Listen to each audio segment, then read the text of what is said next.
দেখবেন যতই ঠাকুর মশাই থাক আর যতই পাড়ার লোকজন থাক না কেন, ঠাকুর মশাইয়ের আর একজন ব্যক্তিকে লাগে। সে কে?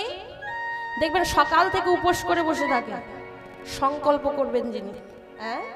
আর বৃন্দাবনে এই ইন্দ্র পূজার যিনি সংকল্প করবেন তিনি আর অন্য কেউ নয়, তিনি হচ্ছেন ভগবান শ্রীকৃষ্ণের পিতা নন্দ মহারাজ।